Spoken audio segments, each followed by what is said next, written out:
Ang kwentong ito ay nagsimula kay Makoto, isang batang lalaki na ang buhay ay nawasak noong bata pa siya dahil pinatay ang kanyang pamilya ng isang ogre. Mula noon, nanumpa siya na lilipulin niya ang lahat ng ogre sa mundong ito. Matapos magsimulang lumabas ang mga monster, gumawa ang sangkatauhan ng magkakahiwalay na kaharian at naghanda ng mga puwersa para protektahan ang kanilang mga teritoryo.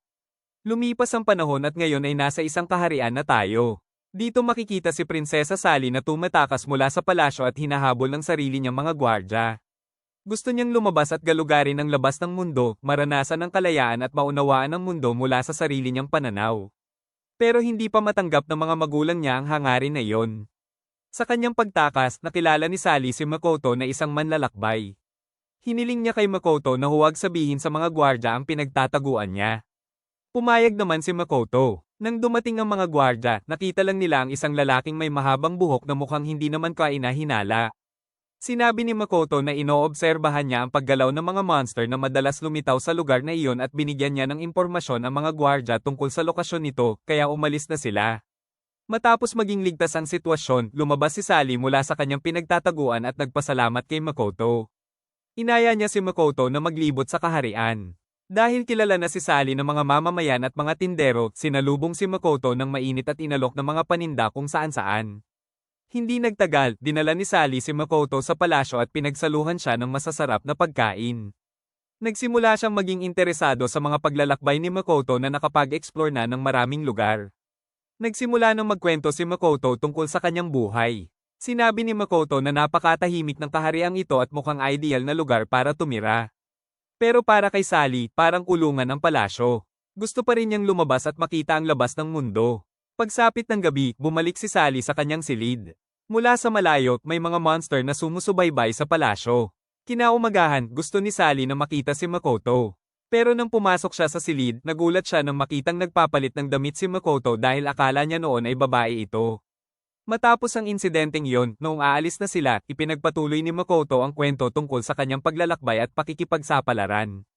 Lalong napasigla si Sally sa kwento at naniwala na kaya niya ring gawin ang parehong bagay. Sa tingin niya, kung kaya ni Makoto, tiyak na kaya rin niya.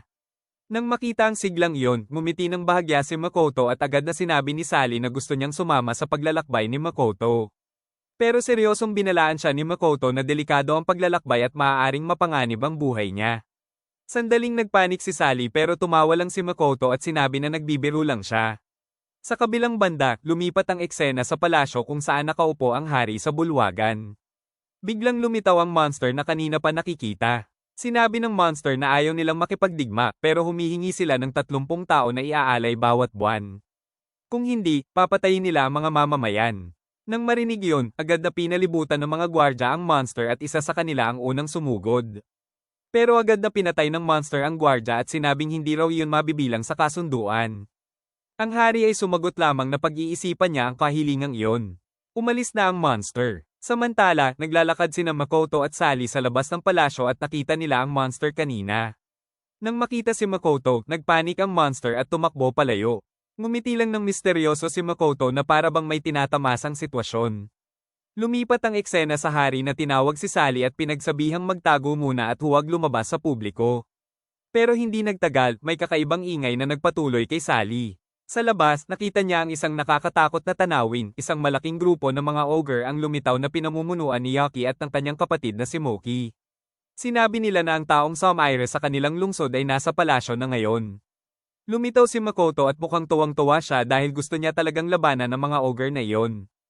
Tuwang-tuwa rin si Moki dahil sa wakas ay makakapaghiganti na siya. Lumapit si Sally at sinubukang paalalahanan si Makoto tungkol sa panganib na dulot nila. Pero hindi pinansin ni Makoto at ipinakilala pa niya si Moki sa lahat. Nagpakilala rin si Moki at biglang sumalakay. Pero mas mabilis si Makoto. Binunot niya ang kanyang espada at agad na tinaga ang kamay ni Moki. Walang pag-aatubili, pinatay niya ang mga ogre gamit ang mga sinulid na nakatali sa kanilang mga ulo. Doon napagtanto ni Moki na talagang nasisiyahan si Makoto sa labanan. Sandali niyang tinanong kung sino talaga si Makoto pero tiningnan lang siya ni Makoto ng malamig at agad siyang pinatay ng walang imik. Pagkatapos noon, lumakad si Makoto palapit kay Sally na sobrang shock pa rin. Biglang lumabas mula sa palasyo ang isang aso at sumabay kay Makoto. Sinubukan ni Sally na sundan sila pero hindi siya pinansin ni Makoto. Nang susubukan niyang humakbang, nakita niya ang mga tambak na bangkay ng ogre na nakakalat kaya natakot siya at napahinto. Lumipas ang isang buwan mula nang umalis si Makoto sa kaharian pero hindi pa rin siya makalimutan ni Sally. Ang impresyon na iyon ang naging motibasyon niya upang simulan ang sarili niyang paglalakbay. Bilang patunay na seryoso siya, pinutol ni Sally ang kanyang buhok at muling kinausap ang kanyang ama. Nang makita ang pagbabagong iyon, sa wakas ay pinayagan na siya ng kanyang ama na umalis. Kahit tinanong pa siya kung saan siya pupunta, sumagot lang si Sally na malalaman na lang niya sa daan. Gamit ang kanyang damit pang manlalakbay, umalis na si Sally. Sa gitna ng kanyang paglalakbay, pumasok siya sa isang gubat at may nakita siyang kakaibang nilalang, isang humanoid na kuneho na walang malay sa lupa. Noong una, gusto na lang niyang magpatuloy pero tumigil siya nang marinig ang tunog ng tiyan ng kuneho. Naglabas siya ng karot at ibinigay iyon sa kuneho. Matapos kumain, nagising ang kuneho at ito pala ay isang babae na nagpakilalang si Frau. Nagpakita si Sally ng larawan ng isang tao at tinanong kung nakita na niya ito. Pero sinabi ni Frau na hindi pa siya nakakita ng kamukha nito. Dahil delikadong mag-isa, inaya ni Sally si Frau na sumama at pumayag naman ito. Nakarating sila sa isang liblib na baryo. Pero pagpasok pa lang nila, ramdam na agad ang tensyon dahil ang mga tao ay may masamang tingin kay Frau. Ayaw pala nila sa mga demi-human. May isang mamamayan na nag-utos kay Frau na umalis kahit mabait naman ang pakikitungo nila kay Sally. Dahil hindi komportable sa paligid, nagpas siyang umalis na lang ni Sally sa baryo. Pero kailangan pa rin nilang bumalik para maging ligtas, kaya tinakpan na lang nila ng tela ang mukha ni Frau. Pagbalik nila, nakilala nila ang puno ng baryo. Noong una, mabait naman siya dahil hindi pa niya alam kung sino si Frau. Pero nagbago ang sitwasyon nang makakita si Frau ng maraming carrots at hindi sinasadyang natuklasan ang kanyang mukha. Buti na lang at hindi nag-react ng masama ang puno ng baryo at inakala niyang mga manlalakbay sila kaya pinatuloy niya sila. Kinagabihan, matapos ipakita kay Frau ang kanyang silid, inaya ng puno ng baryo si Sally na mag-usap sa ibang silid. Ikinwento niya ang madilim na nakaraan ng baryo na madalas salakayin ng mga ogre. Hanggang sa dumating ang isang manlalakbay at tinalo ang lahat ng monster na iyon. Mula sa description, agad na napagtanto ni Sally na iyon ay si Makoto. Tinanong niya kung alam ng puno ng baryo kung saan pumunta si Makoto. Pero bigla raw umalis si Makoto matapos ang misyon kaya hindi na sila nakapagpasalamat. Sinabi ng puno ng baryo na kaya naman tuwing may darating na manlalakbay, lagi nilang sinasalubong ng maayos. Pero ang ikinagulat ni Sally, bakit masama pa rin ang trato nila sa mga half-breeds? Ipinaliwanag ng puno ng baryo na para sa kanya, ang mga lahing iyon ay parang demonyo. Mukhang mabait sa simula, pero sa huli ay delikado pa rin. Wala nang nagawa si Sally kundi ang tumahimik na lang. Kinaumagahan, nagising si Sally dahil sa ingay mula sa labas. Lumabas siya at may nakita siyang ogre na sumasalakay sa baryo. Nang susugurin na siya, biglang dumating si Frau at ginamit ang dalawa niyang malalakas na sipa para pabagsakin ang monster. Mula sa malayo, may ilang sundalong nagmamasid sa pangyayari. Bumalik sa baryo, nagpasalamat si Sally kay Frau. Pero ang mga tao ay lalong natakot nang makita ang lakas ni Frau. Lumitaw ang puno ng baryo at sinabing kailangan na nilang umalis. Pero naunang magpasalamat si Frau kaya lalong naguluhan ang mga tao. Pagkatapos doon, umalis na sila sa baryo. Sa gitna ng gubat, hinarang sila ng mga sundalong kanina ay nagmamasid. Walang sabi-sabi, dinakip sila. Lumipat sa piitan kung saan sila nakakulong. Hindi nagtagal, dumating ang isang kapitan na nagngangalang Greater at pinalaya sila. Tinanong ni Sally kung bakit sila dinakip at ipinaliwanag ni Greater na itinuturing nilang mapanganib si Frau dahil isa siyang malakas na demi-human at itinuring nilang kasabwat si Sally. Pero matapos makausap ang mga taga-baryo, napagtanto niyang hindi naman pala problema si Frau at may mabuti pa itong ugali. Sa wakas, nagpa siya si Greater na palayain sila at inanyayahan sila sa kaharian ng Rimdaria kung saan siya ay kapitan ng mga kabalyero. Ito ay bilang paghingi ng tawad. Habang naglalakad sila sa loob ng kaharian, mula sa likod ng pader ay may dalawang ogre na sina Jet at Mary na nagpaplano ng pag-atake. Malaki at matibay ang pader ng kaharian. Pero pinilit ni Mary na gamitin ang lahat ng kanyang lakas para sirain ito. Inialay niya ang isa sa kanyang mga mata para makagawa ng butas na mapapasukan ni Jet. Dahil ubos na ang lakas ni Mary, lumiit ang kanyang katawan at nagpas siyang maghintay na lang sa labas. Nakapasok si Jet at natalo ang mga gwardya. Sa sandaling iyon, nakita ni Sally si Jet at nagulat siya ng sobra. Nagsimula siyang lumapit, pero hinayla siya ni Greater paatras at pinagsabihang tumigil. Parang wala sa sarili si Sally. Nang susugurin na siya ni Jet, biglang lumitaw si Frau at pinalaya si Jet. Inutusan din ni Frau si Sally na tumakbo pero tumanggi ito dahil naguguluhan pa siya. Sa huli, hinailan na lang ni Greater si Sally palayo habang pinapaalalahanan ang mga tao na lumayo dahil delikado ang sitwasyon. Samantala, tinawanan ni Jet si Frau at bigla siyang sinugod. Ginamit ni Frau ang lahat ng kanyang lakas para lumaban. Pero dahil mas maliit siya kay Jet, hindi gaanong epektibo ang kanyang mga atake. Lalong lumala ang sitwasyon at nagsimulang mapagod si Frau. Nang makita yon ni Sally, sumigaw siya ng malakas ng pangalan ni Frau. Dahil sa sigaw na iyon, nagising ang isang malaking kapangyarihan kay Frau at nakabangon siya para lumaban. Pero sa kasamaang palad, natalo pa rin siya. Inihagis siya ni Jet pababa sa lupa. Sa puntong iyon, bumagsak si Frau sa harap ni Sally. Tumayo si Sally sa harap ni Jet at sinabi ni Jet na papatayin niya silang dalawa. Kahit na natakot si Sally, hindi siya umatras. Bigla, may naramdaman siyang kakaiba sa kanyang katawan at nagsimulang kuminang ng maliwanag ang kanyang mga mata, katulad ng mga mata ni Makoto sa simula ng kwento.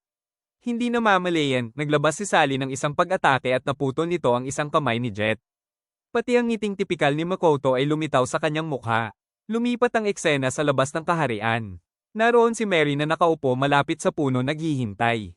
Biglang lumitaw si Makoto mula sa likod ng puno at tinanong kung si Mary ang may gawa ng pagsabog kanina. Nagulat si Mary dahil hindi niya namalayan na nandyan na pala si Makoto. Pero natuwa rin siya dahil may makakausap siya habang naghihintay kay Jet. Ipinakita niya ang kanyang mata at pinutol ang puno gamit ang kanyang kapangyarihan.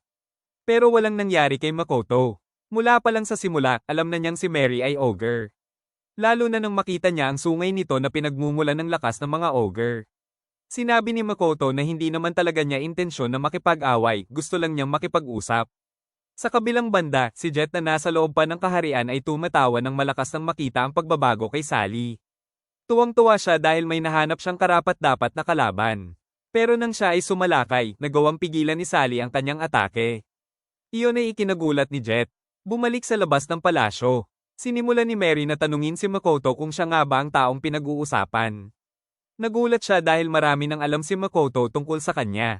Binalik ni Makoto ang tanong kung bakit sila ni Mary at ng kanyang kasama ay sumasalakay at pumapatay ng mga tao sa kaharian. Ipinaliwanag ni Mary ang lahat.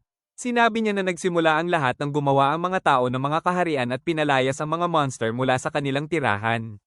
Hindi naman niya talaga kinaiinisan ng mga tao, pero dahil inagaw ang lahat ng tirahan ng mga monster, nagtanim siya ng galit at gusto niyang maghiganti. Habang nagkukwento, ipinakita ni Mary ang kanyang tunay na anyo. Gumaling na ang kanyang lakas at ginamit niya ang kanyang kapangyarihang ogre. Itinuring niyang banta si Makoto sa mga ogre kaya kailangan na itong patayin. Alam ni Makoto na seryoso na ang sitwasyon kaya itinali niya ang tela sa kanyang ulo, senyales na handa na rin siyang lumaban. Mahinahon niyang sinabi kay Mary na kung sa tingin niya ay kaya niya siyang talunin, subukan niya. Sa parehong silid, naramdaman din ni Jet na maaaring maging malaking banta si Mary sa kanila. Kaya ginamit niya ang kanyang espesyal na teknik na sobrang lakas hanggang sa magkaroon ng malaking pagsabog.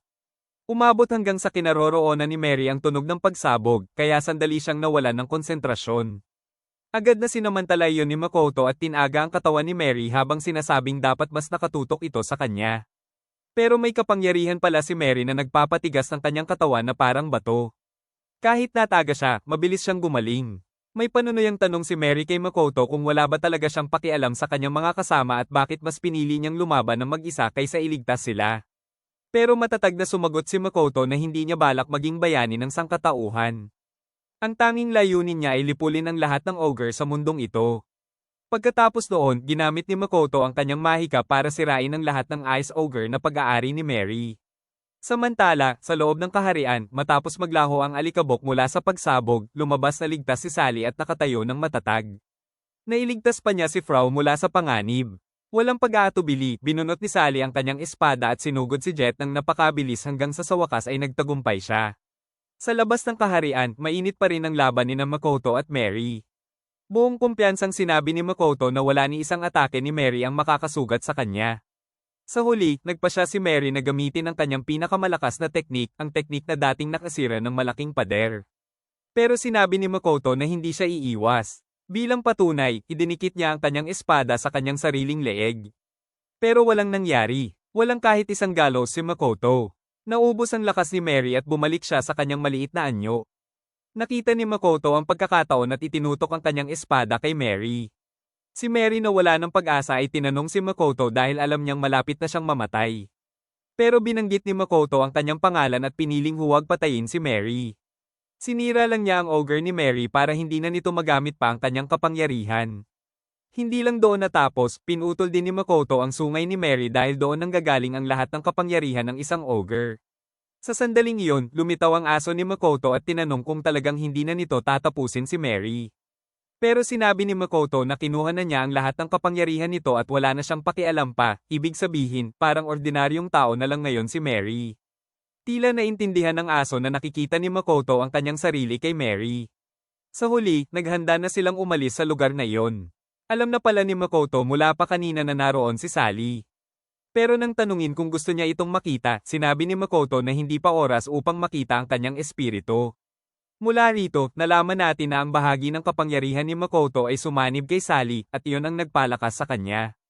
Umalis na sina Makoto at ang kanyang aso. Samantala, mula sa malayo, may isang misteryosong lalaki na nakakita sa lahat ng pangyayari at sinabing sa wakas ay natagpuan na niya ang hinahanap niya. Samantala, nagising si Sally mula sa pagkahimatay at nakita si Frau na nakaupo sa tabi niya. Hindi nagtagal, dumating si Greater at ibinalik ang espada ni Sally. Nagtaka siya kung ano ang nangyari sa ogre at ipinaliwanag ni Greater na siya mismo ang pumatay dito. Sobrang nagulat si Sally dahil wala siyang matandaan na ginawa niya iyon. Inaya sila ni Greater na pumunta sa bilangguan. Pagdating doon, nag-alala si Sally na baka makulong na naman sila. Pero sinabi ni Greater na hindi iyon ang dahilan, may ipapakita lang siya sa kanila. Sa isang selda, naroon si Mary na walang malay. Sinabi ni Greater na natagpuan nila si Mary sa likod ng wasak na pader at ito pala ay isang ogre. Hindi makapaniwala si Sally dahil mas mukhang tao si Mary. Pero ipinaliwanag ni Greater na kayang mag-anyong tao ng mga ogre. Sinabi rin niya na malamang si Mary ang utak ng pag-atake na naganap. Kaya kailangan na agad itong patayin. Pero dahil hindi pa rin gising si Mary, wala pa silang ginagawa. Nagpasya si Sally na hintayin na lang na magising si Mary. Nang umalis na si Greater, bumulong si Frau na nagpapanggap lang pala si Mary na walang malay. At tama nga, umupo agad si Mary at inamin na siya ay isang ogre. Walang pag-aatubili, sinugod niya si Frau. Pero bigo ang kanyang atake dahil pinutol na ni Makoto ang kanyang sungay. Nawala na ang kanyang kapangyarihan kaya walang epekto ang kanyang suntok. Ayon pa kay Sally, mukha na lang ngayong nakakatawa si Mary imbes na nakakatakot. Nagulat si Mary nang malaman niyang wala na ang kanyang kapangyarihan at naalala niya si Makoto na sumaire sa pinagmumulan ng kanyang lakas, ang kanyang sungay. Lalong nagulat si Sally nang banggitin ni Mary ang isang pangalan na tila napakahalaga. Dahil sa sobrang pagtataka, pinagsabihan ni Sally si Mary na ikwento na ang lahat. At dahan-daang ikinwento ni Mary ang lahat.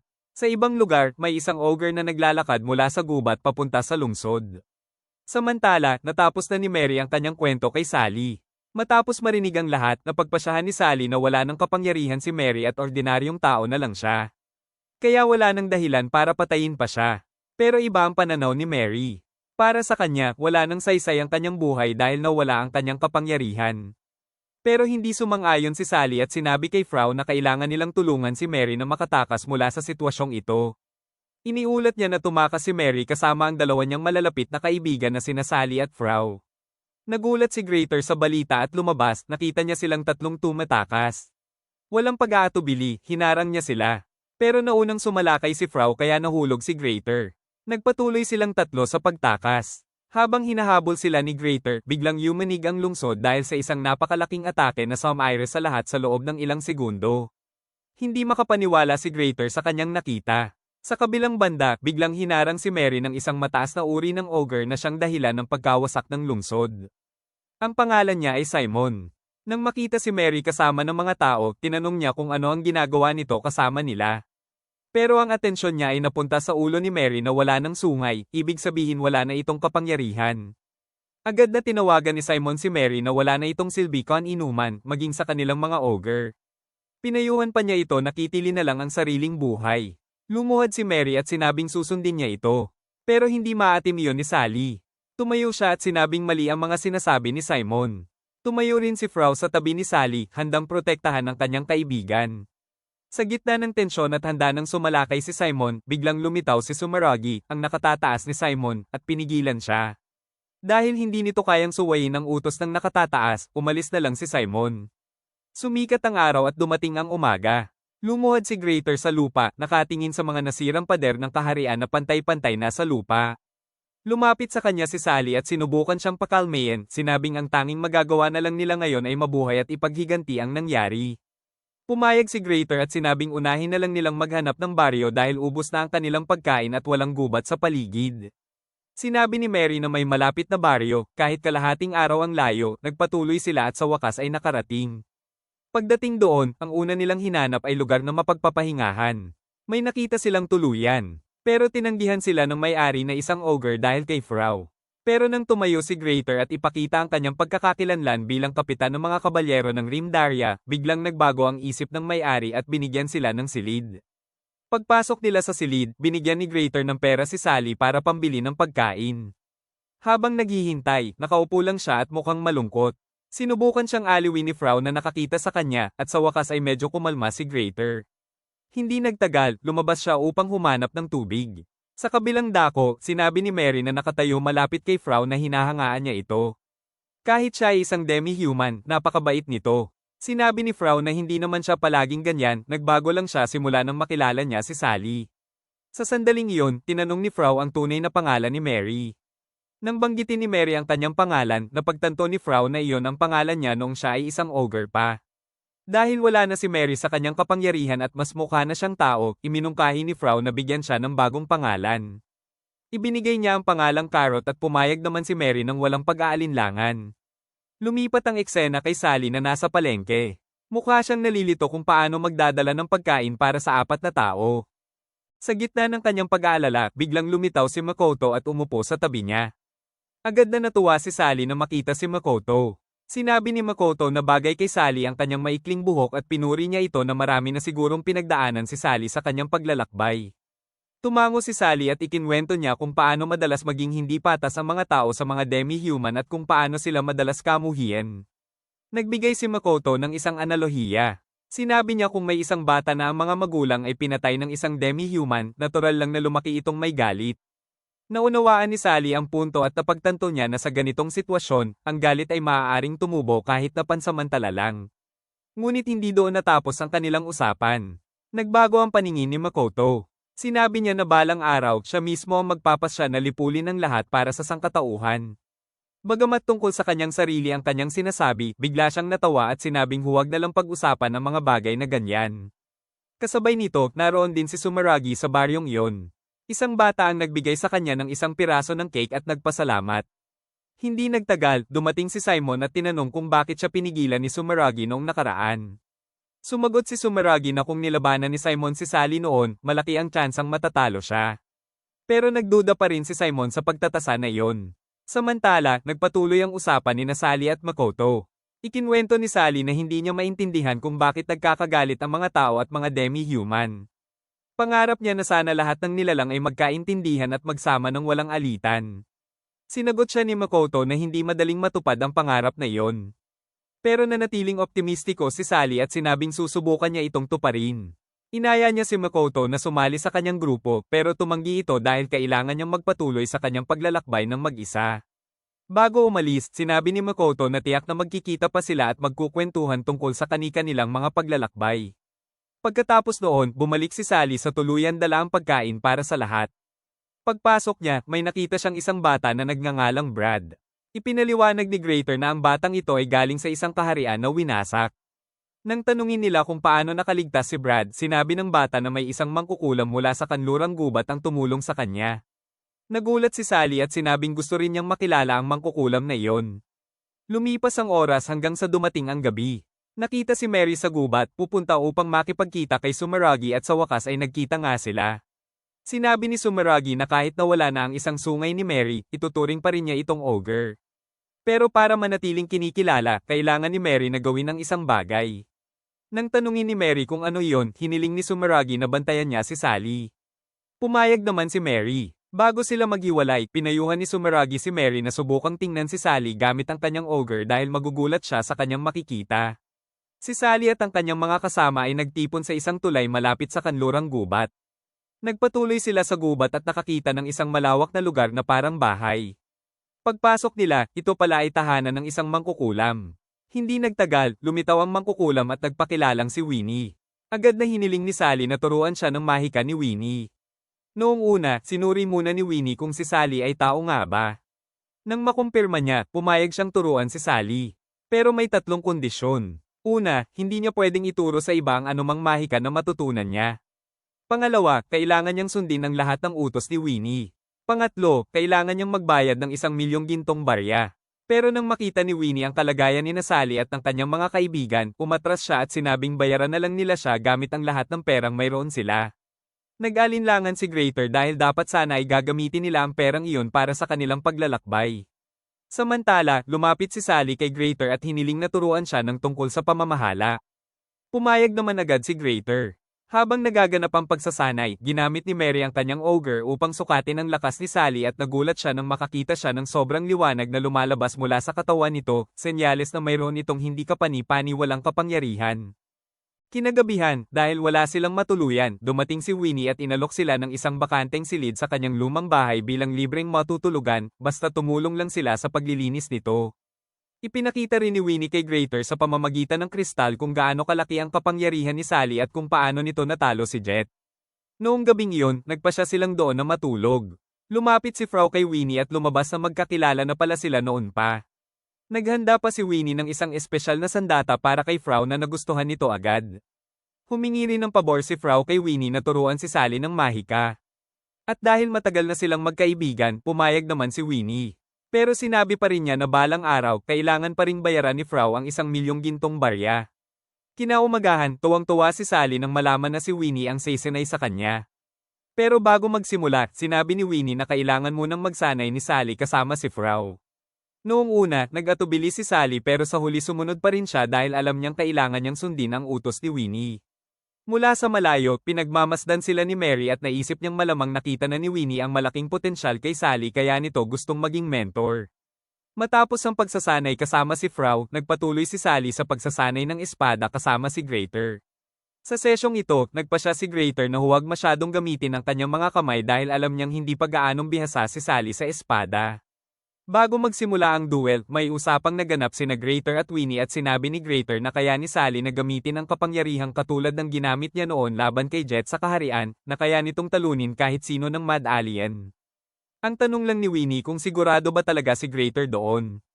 Hindi ipinakita ang sagot ni Greater, pero sa sumunod na eksena, nakita siyang nagsasanay ulit kasama si Sally nang walang anumang takot, kaya malalaman na sinagot niya ito sa pamamagitan ng kilos, hindi sa salita. Sa gitna ng pagsasanay, napagod si Sally at nagreklamo dahil ginagamit daw ni Greater ang kanyang mga kamay.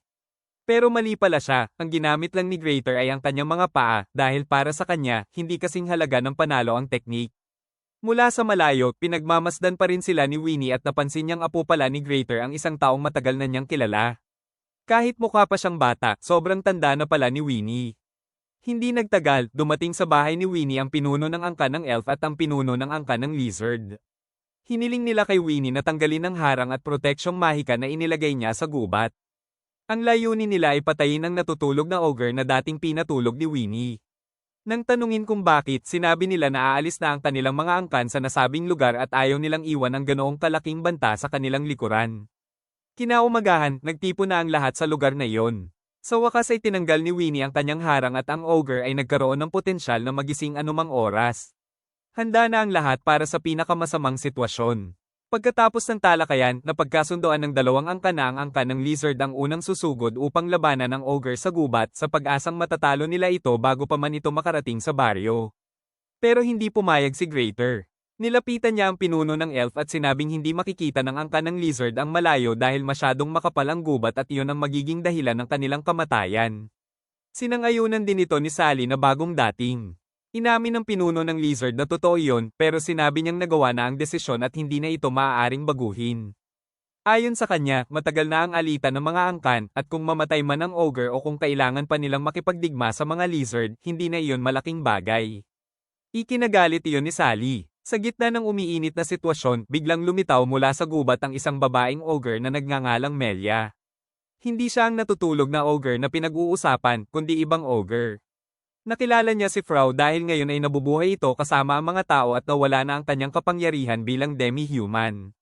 Biglang sinugod ni Melia si Sally. Pero naunang sumulong si Frau at sinakal ito gamit ang kanyang buhok. Ginagamit pala ni Melia ang kanyang buhok na demonyo para lumaban. Samantala, naguguluhan si Winnie kung bakit si Melia ang lumitaw, hindi ang ogre na kinatatakutan nila. Pero bago pa siya makapag-isip ng malalim, biglang yumanig ang lupa at ang totoong natutulog na ogre ay nagising mula sa loob ng gubat. Napakalaki nito na para bang isang higanti. Nagpas siyang manatili na lang sa lugar si Winnie upang pigilan ang ogre habang pinapunte niya ang iba sa ligtas na lugar. Pero hindi mapalagay si Sally sa desisyong iyon, nag-aalala siya para kay Winnie. Sa kabilang banda, bahagi pala ito ng plano ni Sumeragi na kasama ni Simon na nanunood mula sa malayo. Matapos magawa ang plano, dahan-dahan silang umalis. Nagutom si Simon at nagreklamo pero bigla niyang nakita si Makoto na papalapit. Nang subukan niyang lapitan ito, mabilis na sinaksak ni Makoto ang kanyang leeg. Ikinagulat iyon ni Sumeragi. Sinabi ni Makoto na hindi siya ordinaryong manlalakbay. Bumalik sa ogre na nagngangalang Yuki na mahimbing na natutulog. Pero ngayon, nagising siya ng puno ng galit kay Winnie na nagkulong sa kanya sa loob ng maraming taon. Nagpa siya si Yuki na maghiganti at patayin si Winnie. Sa kabilang dako, nagkasundo na ang lahat sa lugar na iyon na magtulungan. Ang dalawang angka na dating maigting ay nagsanib puwersa at ikinatuwa iyon ni Sally. Naniniwala siya na kung magkakaisa sila, kaya nilang talunin ang ogre kahit gaano pa ito kalaki. Pero tinawanan lang sila ni Yuki at tinawag na tanga si Sally dahil sinubukan niyang pag-isahin ang magkakaibang mga plano. Sinabi rin niya na ang mga alitan ng mga angkan ay nag-iipon sa loob ng maraming taon, kaya hindi ganoon kadali ang magtulungan. Pagkatapos noon, agad na hinuli ni Yuki si Sally. Agad na kumilos si Frau upang iligtas si Sally. Pero hinarang siya ni Melia na biglang lumitaw at hinamon siya sa isang duel. Inutusan ni Melia si Frau na kalimutan na si Sally at tumutok na lang sa kanya. Sa ibang lugar, sinimulan ni Makoto na salakayin si Sumeragi. Pero sinabi ni Sumeragi na ayaw niyang lumaban. Ikinagulat iyon ni Makoto dahil hindi niya inaasahan ang ganitong tugon.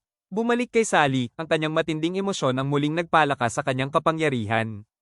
Kumikinang ang kanyang mga mata at sinira ni Frau ang mga ugat na pumipigil sa kanya. Naramdaman ni Yuki ang matinding presyon mula kay Sally at napagtanto niyang isa itong malaking banta sa angkan ng ogre. Tinanong niya kung paanong ang isang taong kasing lakas ni Sally ay itinuturing na kaibigan ang lahat ng nilalang. Sinabi pa ni Yuki na kung gusto talaga ni Sally ng mapayapang mundo, ang una nitong hakbang ay dapat isakripisyo ang sarili. Pero hindi iyon pinansin ni Sally at naghanda na siyang lumaban. Sa sandaling iyon, dumating muli si Melia at ginamit ang kanyang buhok na demonyo upang pigilan si Sally.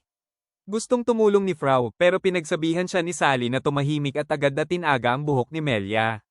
Maaaring tumubo muli ang buhok na iyon pero nagulat ang lahat dahil wala pang sino mang nakakaputol ng buhok ni Melia na kasing tigas ng bakal. Nagulat si Melia at lalo pang nagulat nang siya ay kontra-atakihin at tuluyang napatumba.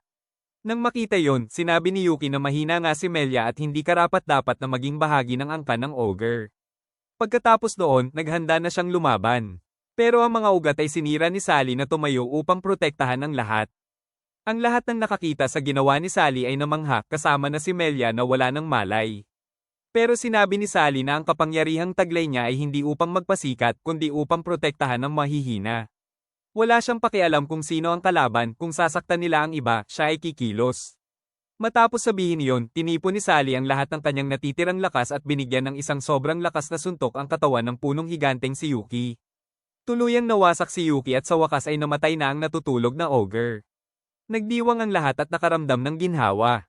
Lumapit si Winnie kay Sally upang magpasalamat at batiin siya dahil nailigtas niya ang lahat. Pero sobrang pagod na si Sally kaya nakatulog na lang siya matapos gamitin ng husto ang kanyang kapangyarihan. Samantala, dumating din ang mga pinuno ng lizard at elf upang magpasalamat. Pero sa gitna ng kaginhawaan, napansin ni Greater na wala na si Melia. Tumakas na pala ito at ngayon ay nasa gubat, malubhang nasugatan at sobrang hina. Kinagabihan, bumalik ang lahat sa bar ni Winnie. Kasabay nito, lihim na nagpadala si Mary ng ogre kay Sumeragi. Pero sa pagkakataong ito, hindi para mag-ulat. Gusto lang niyang malaman kung bakit pinalaya ni Sumeragi si Yuki. Pero sa halip na sumagot ng mahinahon, nagalit si Sumeragi dahil sa tingin niya ay wala si Mary sa karapatang magtanong ng ganoon. Agad na binawi ni Mary ang kanyang tanong. Pero sa halip, ikinwento ni Sumeragi na noong araw na iyon ay nakilala niya ang isang taong lumaban kay Simon at nagawang patayin ito. Agad na napagtanto ni Mary na si Makoto ang tinutukoy nito. Tinanong niya kung paano nakaligtas si Sumeragi at lumabas na hindi naman talaga siya tinulungan nito. Lumipat ang eksena sa pagsikat ng araw. Pagbalik sa bar, nakita niyang seryosong nag-uusap si Greater at ang mga pinuno ng lizard at elf. Napagpasyahan ng dalawang angkan na makipagpayapaan at magtulungan. Tuwang-tuwa si Sally dahil ito ang gusto niya sa loob ng mahabang panahon. Hindi nagtagal, lumitaw si Winnie at pinaalalahanan si Sally na huwag kalimutan ng kaligayahang ito dahil ito ang magiging lakas niya sa pagharap sa hinaharap. Sinabi ni Sally na gusto niyang magpatuloy sa paglalakbay dahil saan man siya pumunta, lagi siyang inaatake ng mga ogre. Naniniwala siyang sinusubok lang nila ang kanyang lakas. At totoo nga na ang pagpapalaya ni Sumeragi kay Yuki ay para lamang makita kung gaano talaga kalakas si Sally. Dahil sa realization na iyon, nagpatuloy si Sally sa kanyang paglalakbay at nagpas siyang sumama sa kanya sina Greater, Mary, at Frau bilang mga kasama. Nagpaalam sila kay Winnie na nanatili upang alagaan ang kanyang bar. Kinagabihan, lumipat ang eksena sa isang maliit na bayan malapit doon. Isang babae ang naglalakad ng mag-isa. Biglang may lumitaw na isang malaking ogre sa kanyang harapan. Lumipat muli ang eksena, ipinapakita ngayon si Sally at ang kanyang mga kasama na naglalakad patungo sa bayang iyon. Sa kanilang paglalakbay, ikinwento ni Greater ang isang bulong-bulungan mula sa mga gwardya ng bayan. May isang vampira raw sa bayang iyon na pumapatay ng mga babae. Natakot si Sally at iminungkahi na huwag na lang pumasok sa bayan. Pero mahinaw ang sinabi ni Greater na huwag matakot dahil ang mga vampira ay pumapatay lang ng magagandang babae at ayon sa kanya, hindi naman kasali doon si Sally. Nainsulto si Sally at sinuntok si Greater bago sila nagpatuloy. Pagpasok nila sa bayan, hindi pala sila gaano pinapansin ng mga tao. Kitang-kita ang pagkamuhi nila sa mga demi-human. Nasar si Mary sa traitor sa kanila at iminungkahi na bigyan ng leksyon ang mga tao. Pero tumanggi si Sally dahil hindi niya ginagamit ang kanyang kapangyarihan para sa paghihiganti. Nadismaya si Mary dahil hindi siya sinuportahan. Pagkatapos noon, naghanap sila ng matutuluyan at sina Mary at Frau ay nagpunta upang bumili ng mga gamit. Sinabi ni Frau na kailangan niya ng damit at gusto niyang takpan ang kanyang mukha. Pero ang atensyon niya ay napunta sa isang malaking tumpok ng karot sa isang tindahan. Nilapitan niya ito, pero ang may-ari ng tindahan ay galit sa mga demi-human at inihagi sa lupa ang perang ibinigay ni Frau at pinalayas siya. Nalungkot si Mary para kay Frau, lalo na nang makita niyang tahimik lang itong pinulot ang pera ng walang reklamo. Sa kanilang tinutuluyan, ikinwento niya kay Sally ang kanyang pag-aalala para kay Frau na baka lalo lamang itong abusuhin kung maglalakad ito ng mag-isa sa bayan. Samantala, malayo na ang narating ni Mary at Frau mula sa sentro ng bayan. Para maaliw si Frau, binilhan siya ni Mary ng carrots mula sa ibang tindahan at sinimulan ng kainin ni Frau ang kanyang paboritong merienda. Tinanong ni Mary si Frau kung hindi ba siya galit sa traitor sa kanila kanina. Pero mahina sumagot si Frau. Sinabi niya na kahit nasasaktan siya, hindi siya naghihiganti dahil hindi na mahalaga sa kanya ang opinyon ng ibang tao. Kaibigan niya si Sally na lumalaban para sa pagkakapantay-pantay, at dahil doon, hindi siya matututong mapuot sa mga tao. Naantig si Mary sa mga sinabi ni Frau. Habang aalis na sila sa bayan, may narinig si Mary na panunuya kay Frau. May nagsabi pa tungkol sa vampira. Dahil doon, may napulot na pahiwatig si Mary at ginamit ang kanyang mata upang subaybayan ito. Natagpuan niya ang vampira at inalok ito ng tulong upang salakayin ang bayan. Pero bago iyon, tinanong ng vampira si Mary kung kumusta na ito. Ikinwento ni Mary ang lahat kasama na ang tungkol kay Sally. Nang marinig ang pangalan, sinabi ng vampira na malaking banta si Sally sa kanila at dapat itong patayin. Noong una, tumanggi si Mary pero sinabi ng vampira na kung hindi sila kikilos, maaaring maubos ang angkan ng mga ogre. Ang vampirang ito ay isang hybrid ng ogre at vampira. Sa huli, pumayag si Mary kahit nag-aalangan pa siya. Sa sandaling iyon, lumitaw si Frau na parang narinig na niya ang lahat. Hindi siya nagkomento, pinaalalahanan lang niya si Mary na kailangan na nilang umuwi. Lumuluha si Mary, pero biglang lumapit sa kanila ang vampira at sinabing hindi pa tapos ang usapan. Bago pa ito makapagsalita, biglang sinugod ito ni Frau. Hindi nasaktan ng vampira sa una, pero hindi tumigil si Frau. Sa wakas ay tinamaan nito ang vampira ng kanyang martilyo, pero nakakagulat ang resulta. Walang nangyari sa vampira. Sa halip, dali-dali nitong itinaas si Frau sa ere. Nang susugurin na niya ito, biglang sumabog ang kalahati ng katawan ni Frau. Sa mismong oras na iyon, dumating si Sally at nakita ang kalahati ng katawan ni Frau na ganap ng nawasak habang ang vampira ay buo pa rin at tumatawa pa. Galit na galit si Sally at nag-activate ang kanyang kapangyarihan. Agad niyang sinugod ang vampira. Ngunit naiwasan ito ng vampira at ginamit ang kanyang misteryosong kapangyarihan upang mahuli si Sally. Handa na siyang salakayin ito. Pero bago pa man niya magawa iyon, dumating si Mary at inatake ang vampira. Dahil doon, nakawala si Sally mula sa pagkakahawak nito. Lumipat ang eksena sa langit kung saan nakilala ni Frau ang isang anghel na nagngangalang Atra. Sinabi ni Atra na 2 beses nang namatay si Frau ngayong taon pero ipinaglaban pa rin ni Frau na mabuhay muli dahil kailangan pa siya ng kanyang mga kaibigan. Noong una ay nag-alinlangan si Atra pero sa huli ay pumayag siya sa kahilingan ni Frau. Bumalik si Frau sa kanyang katawan at dahan-daang naghilom ito. Pero may nagbago. Ngayon ay kumikinang ng maliwanag na pula ang kanyang mga mata at may mga madidilim na pakpak na lumabas mula sa kanyang likuran. Nakaramdam din siya ng bagong kapangyarihan na dumadaloy sa kanyang katawan. Dahil sa galit, agad na sinugod ni Frau ang vampira at muntik na niya itong patayin. Nang bumagsak ang vampira, naalala nito ang kanyang nakaraan kung paano siya napunta sa bayang ito at nahulog ang loob sa isang babaeng tao. Masaya silang namuhay hanggang sa lumabas ang kanyang instinct bilang vampira at hindi sinasadyang mapatay ang babae habang sinisipsip ang kanyang dugo. Mula noon, isinara niya ang kanyang puso at nadama na angkop nga sa kanya ang Manaira. Pero ngayon, naiintindihan niya ang sitwasyon ni Mary at hindi niya nadama na ipinagkanulo siya nito kahit na si Mary ay isang ogre na nanlinlang sa kanya. Lumipat ang eksena kay Frau na nagising sa kanilang tinutuluyan. Matapos patayin ng vampira, nahimatay siya at dinala rito. Naroon din si Atra, mukhang nagulat na makita si Frau. Akala ni Frau ay patay na naman siya. Pero sinabi ni Atra na pumunta lang siya para magbigay ng mahalagang impormasyon. Kahit nakakatakot na ang itsura ni Frau ngayon, tinanggap pa rin siya ng kanyang mga kaibigan at siya pa ang nagdala sa kanya rito para magpagaling. Upang maging balanse ang lahat, sa huli ay kinuha muli ni Atra ang kapangyarihang ibinigay niya kay Frau. Nagpasalamat si Frau bago muling nawala si Atra. Pagkatapos noon, pumasok si Greater sa silid at nakita si Frau na nakabalik na sa kanyang dating anyo at mahimbing na natutulog. Nakaramdam siya ng ginhawa at tuwa. Sa ibang lugar, nagpunta sa palengke sina Sally at Mary para bumili ng mga gamit dahil hindi pa magaling si Frau. Sa kanilang paglalakad, nagsimulang tanungin ni Mary kung bakit nagawa ni Sally na patayin si Jet. Dapat ay hindi raw nito ginagamit ang kanyang kapangyarihan upang saktan ng mga tao. Sinabi ni Sally na wala na siyang ibang pagpipilian noong mga oras na iyon. Naputol ang kanilang usapan nang makasalubong nila ang tindero na nang insulto kay Frau kanina. Sinimulan nitong asarin si Mary. Pero bago pa man makakilos si Mary, naunahan na siya ni Sally at sinuntok ang tindero hanggang sa matamba. Sa kabilang dako, naglalakad si Atre sa bayan at nakita ang espiritu ng nasunog na vampira. Masaya ang mga tao dahil kaaway nila ang vampirang iyon. Nilapitan ni Atra ang espiritu at tinanong kung bakit ito mukhang malungkot. Pero mahinahong sinabi ng vampira na wala naman siyang dahilan para malungkot. Pagkatapos noon, nawala ang kanyang espiritu. Nagsimula ng magalit ang tindero ng prutas na sinuntok ni Sally. Pero nang makita niya ang tingin ni Sally na puno ng galit, agad siyang natahimik. Nagpatuloy sa paglalakad sina Sally at Mary. At dito nakaramdam ng pagmamalaki si Mary dahil ipinakita ni Sally ang katatagan na inaasahan niya rito. Bumalik sa kanilang silid, tuwang-tuwa si Mary nang makita niyang gising na si Frau at ganap ng gumaling. Nang tanungin ni Frau kung bakit mukhang masaya si Mary, ngumiti lang ito nang walang sagot. Iminungkahi ni Greater na lumabas sila sandali at isama si Sally.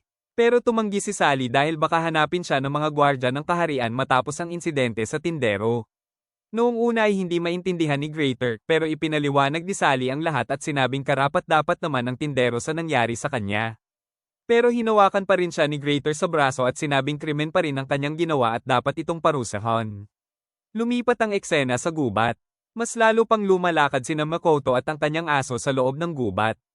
Biglang may naramdaman si Makoto na sumusunod sa kanila. Akala niya ay magnanakaw, pero si Melia pala yon. Walang pag-aatubili, pinagsabihan siya ni Makoto at tinanong kung bakit siya nag-iisa sa mapanganib na gubat na ito. Ikinwento ni Melia na may sakit siya na nagpapakalimot sa kanya ng lahat maliban sa kanyang pangalan. Nagpasya silang doon na magpalipas ng gabi. Kinagabihan, habang mahimbing na natutulog si Melia, may nakita si Makoto na sungay sa ulo nito at agad niyang napagtanto na ito ay isang ogre. Dali-dali niyang binunot ang kanyang espada at muntik nang saktan si Melia. Pero tumalon ang kanyang aso at pinigilan siya. Nagalit si Makoto at tinanong ang aso kung pumanig na ba ito sa mga ogre. Pero mahinahong sinabi ng aso na nananatili pa rin itong tapat kay Makoto. Ang desisyon lang ni Makoto sa pagkakataong ito ay mali dahil masyado siyang nagtiwala sa kanyang sarili. Sa huli, umatras si Makoto at humingi ng tawad. Kinaumagahan, sa kanilang paglalakbay, may nakasalubong si Makoto na isang ogre at nagawa niya itong patayin. Pero hindi nagtagal, nagsimulang sumakit ang ulo ni Melia nang makita ang nilalang na iyon. Makalipas ang ilang oras, hinarang sila ng isang panggitnang uri ng ogre na mas malakas kaysa kay Melia. Kahit nakatataas ito sa kanya, galit na galit ang ogre dahil natalo si Melia sa nakaraang laban at nawala pa ito. Para sa kanya, sapat na iyon upang sabihing hindi na dapat mabuhay si Melia. Agad niya itong inatake at malubhang nasugatan hanggang sa hindi na ito makalaban. Nanatili lang si Makoto at hindi nakialam dahil usapin iyon ng mga ogre. Pero biglang hinugot ni Melia ang kanyang sungay at inihagis ito bilang tanda na hindi na niya itinuturing ang sarili bilang isang ogre. Sa kanyang paghihingalo, sinubukan niyang humingi ng tulong kay Makoto. Pero hindi na siya nakatapos ng pagsasalita at nahimatay na lang. Lumipat ang eksena. Nagising si Melia sa isang silid na ang buong katawan ay nababalot ng benda. Si Makoto pala ang nag-aalaga sa kanya. Pagkagising, ang una niyang tinanong ay ang nangyari sa ogre na sumalakay sa kanya. Sinabi ni Makoto na hindi niya yun napatay dahil mas pinili niyang iligtas si Melia na labis nang nawalan ng dugo. Nagpasalamat si Melia at tinanong kung maaari ba siyang sumama kay Makoto muli kapag siya ay gumaling na. Tumango si Makoto at sinabing ayaw niyang mawalan ng saysay ang pagsagip niya kay Melia. Ngumiti ng malapad si Melia at sinabing si Makoto ang pinakamabuting kaibigan na mayroon siya. Nagtawanan silang lahat pati na ang aso ni Makoto. Samantala, sa bayang tinutuluyan ni Makoto, may isang malaking paligsahan. Sumali si Greater at nagawa niyang talunin ang ilang kalaban. Mukhang nasisiyahan si Greater. Mula sa malayo, pinagmamasdan ni Sally, Frau, at Mary ang laban at napagpasyahan nila na mukhang hindi tugma ang mga kalaban ni Greater. Habang sila ay naglalakad palayo sa lugar ng labanan, nasabi ni Frau na hindi para sa pera ang pakikipaglaban ni Greater, kundi para patunayan ng isang bagay sa kanyang sarili. Biglang nakita ni Sally si Makoto na naglalakad sa paligid at agad siyang tumakbo palapit dito. Sa wakas ay nagkita na silang muli pagkatapos ng mahabang panahon. Binigyan ni Makoto ng inumin si Sally at sinabing pagsisisihan niya na ubos na ang kanyang pera. Kung may natira pa sana, bibilhan niya ito ng makakain. Ikinwento rin niya ang tungkol kay Melia at sinabing sumali siya sa paligsahan para kumita ng pera. Sa ibang lugar, dumating si M-Ogre kay Sumeragi at humingi ng tawad dahil hinayaan niyang makatakas si Melia.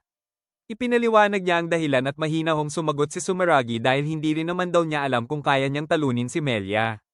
Hindi nagtagal, lumitaw ang isang maliit na bata na nagngangalang Winnie at inutusan si Mid-Ogre na buhatin siya sa kanyang balikat.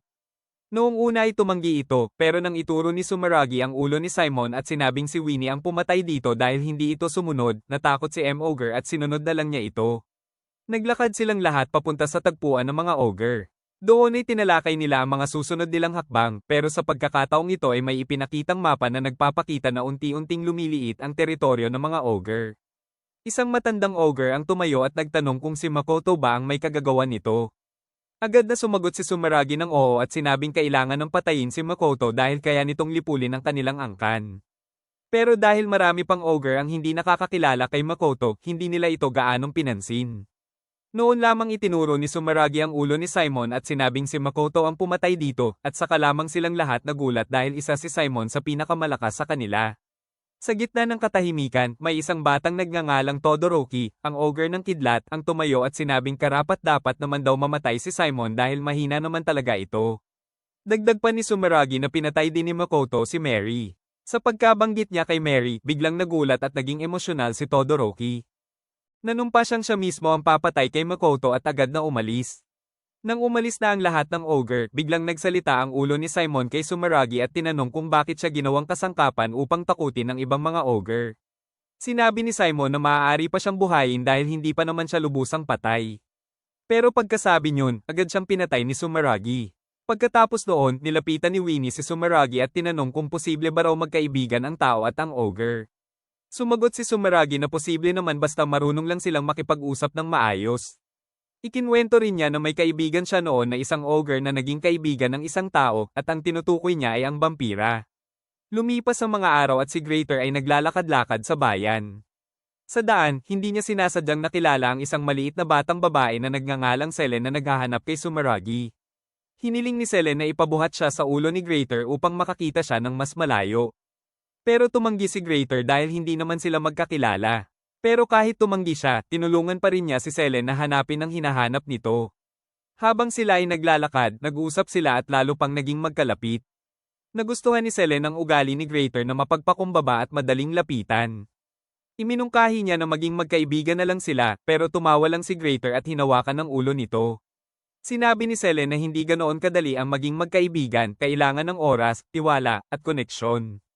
At ngayong kakilala pa lang nila ang isa't isa, nainis si Selene sa biro ni Greater at biglang nag-iba ang kanyang aura ng husto. Buti na lang at mabilis din siyang bumalik sa normal at natawa na lang ng mahina. Hindi nagtagal, lumitaw si Sumeragi at agad na tumakbo si Selene palapit dito. Nakita ni Sumeragi si Greater na may dalang espada at nahulaan niyang kalahok ito sa paligsahan. Pinalakas niya ang loob ni Greater at pinagsabihan si Selene na suportahan ang bago nitong kaibigan. Nagpatuloy sa paglalakad si Greater, hindi niya alam na si Selene pala ay ang Goddess of Masks, ang pinuno ng mga ogre na may maskara na lihim na Samire sa kanyang kaharian. Dumating na si Greater sa lugar ng paligsahan at handa na para sa kanyang laban. Nakaupo si Selene sa upuan ng mga manunood at masiglang sumisigaw para kay Greater. Lalong na-motivate si Greater na ibigay ang kanyang makakaya dahil sa sigaw na iyon. Sa kabilang banda, naglalakad si Sally papunta sa lugar ng paligsahan at nakasalubong niya si Sumeragi. Noong una ay hindi niya ito kilala, pero nagpakilala si Sumeragi at sinabing pareho sila ng pangarap ni Sally na makamit ang kapayapaan sa pagitan ng tao at ogre. Pero nagbago ang lahat nang dumating si Makoto at sinabing huwag magtiwala si Sally kay Sumeragi. Sinabi rin niya na may mataas na posisyon si Sumeragi sa mga ogre. Hindi ito itinanggi ni Sumeragi at sinabing may kapangyarihan siyang pigilan ng digmaan sa pagitan ng dalawang lahi at walang ogre na lalaban sa kanya. Pero nagduda pa rin si Makoto at sinabi kay Sally na ngayon ay kailangan na nitong pumili kung kakampihan si Sumeragi o mananatili sa kanya. Sa huli, pinili ni Sally ang landas ng kapayapaan kasama si Sumeragi. Pero may dala pa ring galit si Makoto sa mga ogre at gusto niyang lipulin ang lahat ng ito. Sa gitna ng kanilang hindi pagkakasundo, lumapit si Sally at inilahad ang kanyang kamay kay Makoto bilang tanda ng mabuti niyang intensyon. Tahimik lang na tiningnan ni Makoto ang desisyon ni Sally. Hindi naman talaga gusto ni Sally na maging kaaway ang mga ogre magpakailanman, ngunit ayaw din niyang mawala si Makoto bilang kaibigan. Kaya nanatili siya kay Makoto pero hindi iyon matanggap ni Makoto. Agad siyang umalis at sinabing hindi dapat siya ang pinili ni Sally. Dumating muli si Sumeragi at mahinahong nakipag-usap kay Sally. Sinabi niyang malamang pinag-isipan niyang mabuti ang kanyang desisyon at maaaring iyon ang tamang hakbang. Pinayuhan din niya si Sally na kausapin ng diretso si Makoto upang mas maintindihan nito ang sakit at trauma na daladala nito. Kaya naman nilapitan ni Sally si Makoto at nakipag-usap ng masinsinan. Sa wakas ay ikinwento ni Makoto na pinatay ng mga ogre ang kanyang mga magulang noong bata pa siya, kaya siya nagtanim ng labis na galit at nagpasyang lipulin silang lahat. Kahit marami na siyang napatay na ogre, hindi pa rin siya nasisiyahan at hindi pa rin nawawala ang kanyang galit. Biglang may malakas na pagsabog na naganap sa bayan. Mula sa malayo, dumating si Todoroki at ang kanyang mga kasamahan. Dahil sa pagdating ng malalakas na ogre na ito, agad na kinansela ang paligsahan. Inanunsyo sa lahat ng kalahok na kung sino ang makapagdadala ng ulo ng mga ogre ay makakatanggap ng 500 gintong barya. Agad na naghanda ang mga tao upang habulin ang mga ogre. Sa daan, nakasalubong ni Greater ang isang kaibigan na kasali rin sa paligsahan. Inaya siya nito na magtulungan upang talunin ang mga ogre, lalo na't kailangan niya ng pera para sa kanyang pamilya. Pero pinaalalahanan siya ni Greater na lubhang mapanganib ang mga ogre. Sa huli, pumayag ang kaibigan niyang umatras at umuwi na lang. Pero bago pa man sila makalayo, biglang may kidlat na tumama sa ulo nito at agad itong nasunog. Lumitaw si Todoroki. Napagtanto ni Greater na siya ay nakikipagharap sa isang ogre. Pero nagkamali si Todoroki at inakala niyang si Greater ang pumatay kay Mary kaya agad siyang sumalakay, kahit na hindi siya tinamaan. Sa ibang lugar, narinig ni Sally ang pagsabog at nagsimulang maghinala na si Sumeragi ang may kagagawan nito. Pero hindi nagtagal ay lumitaw si Sumeragi at sinabing hindi siya ang may sala. Tumanggi rin siyang tulungan si Sally dahil hindi naman daw ito pumili sa kanya kanina. Bumalik kay Greater. Nang sumalakay muli si Todoroki, inihagis ni Greater ang kanyang espada sa hangin at sinamantala ang pagkakataong tinamaan ito ng kidlat. Samantala, isa sa mga kasamahan ni Todoroki ang natutulog at nilapitan ito ni Makoto. Saglit niyang naisip na patayin ang ogre, pero bigla siyang nanghina at nahimatay. Hindi nagtagal, lumitaw sina Frau at Mary. Sa kabilang dako, nakapasok na si Sally sa bayan at hinahanap niya si Winnie kung saan-saan. Hindi lang pala isa ang ogre na lumitaw. Samantala, pinili ni Greater na huwag labanan si Todoroki at nagpasyang tumakas na lang. Pero isa lang pala yon sa kanyang mga estratehiya. Nang lumiko si Todoroki sa isang makipot na eskinita, bigla siyang sinugod ni Greater at sinuntok sa ulo hanggang sa mawalan ito ng malay. Sa ibang lugar, sinabi ni Sumeragi kay Sally na gusto na niyang matapos ang kaguluhang ito. Kaya kailangan na niyang gamitin ang kanyang kapangyarihan. Pumayag naman si Sally at sa tingin niya iyon nga ang tamang hakbang. Lumipat ang eksena sa ibang lugar kung saan ang isa sa mga ogre na kasama ni Todoroki na nagngangalang Shinki ay mukhang malungkot dahil ang mga tao sa bayan ay agad na natakot nang makita siya. Hindi nagtagal, lumapit si Mary sa kanya at tinanong kung bakit nila sinasalakay ang bayan. Ipinaliwanag ni Shinki na ang lahat ng ito ay dahil nagalit si Todoroki nang malaman niyang pinatay umano ni Makoto si Mary. Nagulat si Mary sa narinig. Nagtaka siya kung bakit magagalit si Todoroki sa pagkamatay niya. Pero sinabi ni Shinki na hindi na dapat iyon masyadong isipin ni Mary, nasa panig na siya ng mga tao ngayon. Pero dahil sa tingin ni Mary ay ipinagkanulo na niya ang angkan ng mga ogre, nagpasya siyang labanan si Shinki. Sa mismong oras na iyon, nagising si Todoroki mula sa kanyang pagkakatamba at napansin niyang natuklasan na ang kanyang natatakpan na sungay. Napagtanto niya na niloko pala siya ng mga tao sa loob ng mahabang panahon at nagpasya siyang walang sino man ang makakatakas sa kanyang paghihiganti, hindi lang si Makoto, pati na ang buong bayan. Samantala, lalong nag-ulo ang labanan sa ibang lugar. Pinilit ni Sally na i-activate ang kanyang kapangyarihan upang labanan si Sumeragi. Pero sa hindi malamang dahilan, hindi pa rin ito lumalabas. Nahihirapan din si Mary sa pakikipaglaban kay Shinki dahil ito pala ay isang espesyal na ogre na direktang nilikha ni Sumeragi. Sa kabilang dako, si Greater ay nasa bingit na ng kamatayan. Mula sa malayo, nakita siya ni Winnie ngunit pinili nitong huwag makialam. Alam ni Greater na maikli na lang ang kanyang buhay pero ngumiti pa rin siya at i-activate ang kanyang Thunder Rising at ipatawag ang kanyang Thunder Under. Isang malupit na pag-atake ang dumating sa kanya. Pero nanatili siyang nakatayo habang naaalala ang kanyang mga kaibigan at handa ng mamatay. Pero bago siya tamaan ng pag-ataking iyon, biglang may isang taong lumitaw at hamarang dito. Si Winnie pala yun na may galit na mukha dahil sinubukan ni Greater na isakripisyo ang sarili. Sa kabilang banda, lalong nagalit si Todoroki dahil nabigo ang kanyang pag-atake at naghanda upang labanan si Winnie. Pero sinabi ni Winnie na hindi siya pumunta para makipag-away, kundi para ibigay kay Greater ang isang bagay. Iyon ay isang espadang metal na pamalit sa kanyang sira ng espadang kahoy.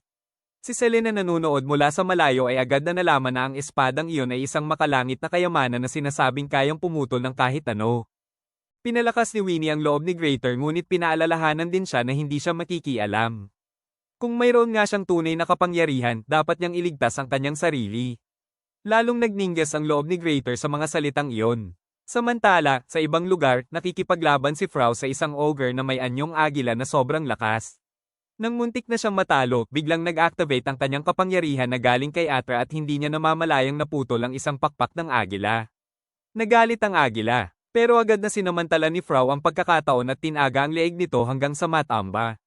Pagkatapos noon, dali-dali siyang tumulong sa kanyang mga kaibigan.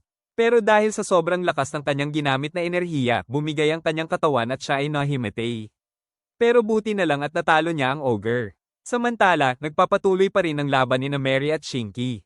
Tumakas si Mary patungo sa malaking pader na nakapalibot sa kaharian na ginawa upang pigilan ang mga pag-atake ng mga monster. Nang salakayin siya ni Shinki, naipit ang kanyang kamay sa siwang ng pader. Agad na sinamantala ni Mary ang pagkakataon at gumanti ng atake na sapat ang lakas upang mawala ng malay si Shinki. Bumalik kay Sally. Naguguluhan pa rin siya kung bakit hindi pa rin nag-a-activate ang kanyang kapangyarihan. Lumitaw si Sumeragi at tinanong kung paano niya mapag-iisa ang dalawang angkan kung hindi pa niya makontrol ang sarili niyang kapangyarihan. Pero nanatiling tiwala si Sally na kaya niya ito. Dahil sa determinasyong iyon, sa wakas ay sinabi ni Sumeragi na kung ganoon, kailangan na niyang umalis agad at tulungan ang kanyang mga kaibigan. Bago umalis, iniabot ni Sally ang kanyang kamay at sinabing aayusin muna niya ang hindi pagkakaunawaan nila ni Makoto. Tapos ay babalikan niya si Sumeragi at sa kanya pag-iisahin ang mga tao at ogre. Lumipat ang eksena kina Todoroki at Greater. Nag-aalab sa galit si Todoroki dahil lumabas na ang kanyang sungay. Noon ay tinakpan ni Mary ang sungay na iyon upang maging matatag ang kanyang kapangyarihan sa kidlat. Pero ngayong wala si Mary, lalong lumala ang kanyang emosyon at agad niyang i-activate ang kanyang Thunder Rising. Samantala, tinanong ni Mary si Shinki kung bakit niya tinutulungan si Todoroki gayong kitang-kita namang sinasaktan nito ang mga tao nang walang dahilan. Sa huli, inamin ni Shinki na wala naman talaga siyang personal na galit sa mga tao. Pero sumama siya kay Todoroki dahil alam niyang marami pa rin kawalang katarungan na nangyayari sa kapwa-tao at ogre. Para sa kanya, iba si Todoroki. Mabuti itong nakipag-usap sa kanya at naging magkaibigan sila. Kaya naman sinusunod niya ang lahat ng desisyon nito. Sinabi rin niya na matalino ang desisyon ni Mary at umaasa siyang susunod ang ibang ogre sa kanyang yapak upang magkaroon ng kapayapaan sa mundo. Bumalik kay Todoroki. Inilunsad ni Todoroki ang kanyang panghuling pag-atake. Pero nagawa itong tanggihan ni Greater at agad siyang gumanti gamit ang kanyang espada. Sa huli, tuluyang bumagsak si Todoroki at nawala ng malay. Nang siya ay magising, nakita niyang nakatayo sa kanyang harapan si Mary. Sobra siyang nagulat dahil akala niya ay patay na ito. Nang makitang buhay pa si Mary, naiyak siya. Sa kabilang dako, kasama ni Greater sina Sally at Winnie. Ikinwento niya na muntik na niyang mapatay si Todoroki dahil pinatay nito ang mga inosenteng mamamayan. Pero ang dahilan pala ng pag-aalburoto ni Todoroki ay dahil akala niya ay patay na si Mary. Nagpasalamat si Greater at hindi niya ito pinatay dahil maaaring iyon ay isang malaking pagkakamali. Napagtanto niya na ang pakikipag-usap at pagkakaunawaan ay makapagliligtas ng maraming buhay. Pagkatapos noon, naglabas si Winnie ng mapa at sinabing may isa pa silang kaharian na dapat puntahan. Nagpatuloy ang kwento kay Makoto na bagong gising lamang. Nagising siya sa silid na inihanda niya para kay Melia. Paggising niya, agad niyang hinawakan ang kanyang espada dahil sa sobrang galit. Pero biglang pumasok si Melia at napagtanto ni Makoto na nasa sarili pa rin siyang silid. Ipinaliwanag ng kanyang aso na nakasalubong niya si Minky, isang nilalang na kayang magpahilo ng tao at magdala sa kanila sa masamang panaginip. Kaya naman nahimatay si Makoto at naipit sa panaginip na iyon. Lumipat kay Sally na nakikipag-usap kay Todoroki. Sinabi ni Sally na pupunta sila sa ibang kaharian at inalok niyang sumama si Todoroki. Iniabot pa niya ang kanyang kamay. Pero agad na tumanggi si Todoroki nang may pagkamuhi. Sinabi niyang hindi siya maaaring makipagtulungan sa mga tao. At siya ay umalis. Lumapit si Mary kay Sally upang aliwin ito at sinabing mahirap talagang kausap si Todoroki. Dahil tumanggi si Todoroki sa alok ni Sally, umalis na nga siya. Sa labas, nakasalubong ni Todoroki si Sumeragi at agad niyang tinanong kung bakit nagsinungaling ito tungkol kay Makoto na pinatay umano si Mary. Dahil sa kasinungalingang iyon, namatay sina Shinki at Eagle. Pero sinubukan pa rin ni Sumeragi na pakalmayan si Todoroki. At nang walang sabi-sabi, bigla niya itong sinugod. Tinamaan niya ang dibdib ni Todoroki at agad itong namatay.